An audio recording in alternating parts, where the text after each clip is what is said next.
call me Mystic Mike because I predict these things. Claudio Puelles takes on Joaquim Silva this Saturday at UFC Noche. And Puelles is 29, 5'10", with a 72-inch reach, 12-4 in his career. He's a southpaw striker, but just kind of rudimentary on the feet, not the most polished. Disguises his takedowns with his striking, feints the 1-2s, and looks for the single legs. Does have powerful kicks, though, really snappy kicks. Definitely looking to get the fight to the ground and not keep it on the feet. Has very sticky jiu-jitsu when he gets guys to the ground. Great knee bars, great leg attacks. Has a lot of knee bar finishes in the UFC. How many's he got now? Three knee bar finishes. Clay Guida, Chris Kritzmacher, and Felipe Silva. So very dangerous. Got to watch the ACLs when you're rolling around with this guy. Obviously a jiu-jitsu black belt. And, if he can't get his takedowns, though, he's kind of in trouble. If someone's better on the feet in defending takedowns, then it's going to be a tough night for Claudio Puelles, who starts to get very uncomfortable on the feet, kind of panic shoots. And we saw that again in his fight against Dan Hooker. Taking on Joaquim Silva, who's 36, 5'8", with a 69-inch reach, 13-5 in his career. So he's going to be 7 years older, 2 inches taller, and have a 3-inch reach disadvantage.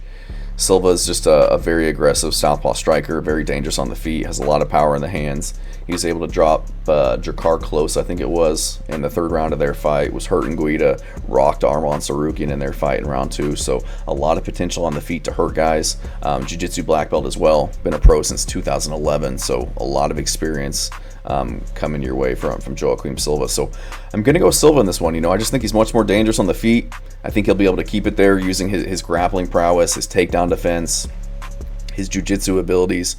He has been chinned in the past, by Nasrat Haqparast. Ricky Glenn got him, Arman Sarukian TKO'd him on the ground, but I don't think Puelles has the striking ability, the technique, the power, the timing to really hurt Silva or find his chin, or really even to get any respect on the feet, honestly. Silva has good footwork to maintain his distance, cut angles, kind of avoid his takedowns.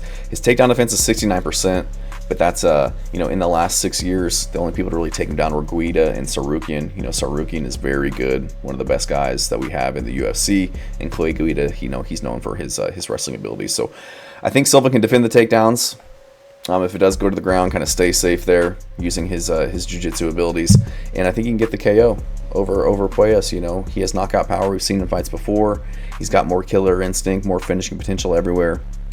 He's much more comfortable, much more polished on the feet, much tougher, much grittier than Puelles.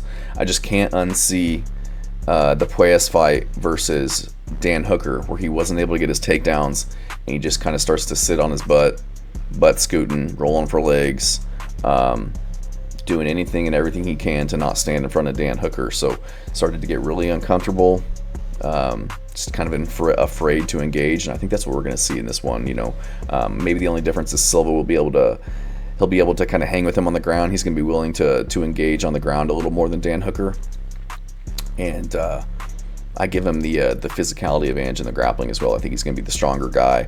I think he'll be looking to land damage if it does go to the ground. I think if Puelles starts rolling for legs, Silva's going to have the ability to defend the leg locks and just start raining down ground and pound on him to kind of convince him to stop doing that, essentially. So I'm going to go Joaquim Silva. I think he's got the skills to keep it on the feet where he's much better and find the KO over Claudio Puelles.